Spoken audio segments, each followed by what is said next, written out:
महाराष्ट्र में हुए विधानसभा चुनाव के नतीजे सवालों के घेरे में हैं। जिस तरह के नतीजे आए उसकी किसी ने भी कल्पना नहीं की थी। नतीजों के आने के बाद से लगातार सवाल खड़े हो रहे हैं। विपक्ष की तरफ से ईवीएम में धांधली की बात कही जा रही है। महाराष्ट्र के मरकटवाड़ी गांव में ईवीएम के खिलाफ आंदोलन की शुरुआत की गई और अब उसी गांव के विधायक उत्तम जानकर ने बड़े दावे कर खलबली मचा दी है।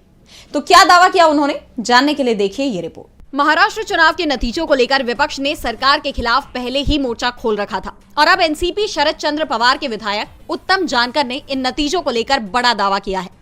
उत्तम जानकर ने आरोप लगाया कि महायुति गठबंधन ने ईवीएम में छेड़छाड़ कर महाराष्ट्र विधानसभा चुनाव जीता है। उनका दावा है कि अजित पवार जीते नहीं बल्कि 20,000 वोट से चुनाव हारे हैं।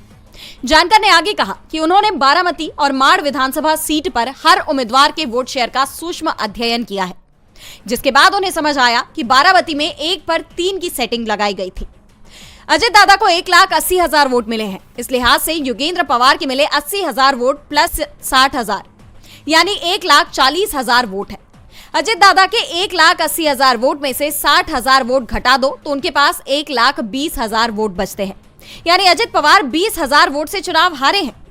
जानकर ने दावा किया कि मेरे विश्लेषण के बाद ये तथ्य मेरे सामने आया है कि महायुति के सिर्फ 107 विधायक ही चुनाव जीते हैं।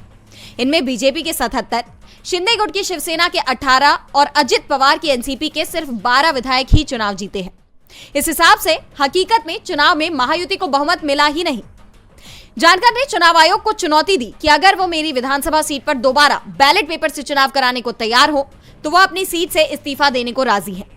बता दें कि उत्तम जानकर सोलापुर जिले की मालाशिरस सीट से विधायक है। मरकटवाड़ी गांव इसी विधानसभा सीट के अंतर्गत आता है और इसी गांव से ईवीएम के खिलाफ आंदोलन की शुरुआत हुई।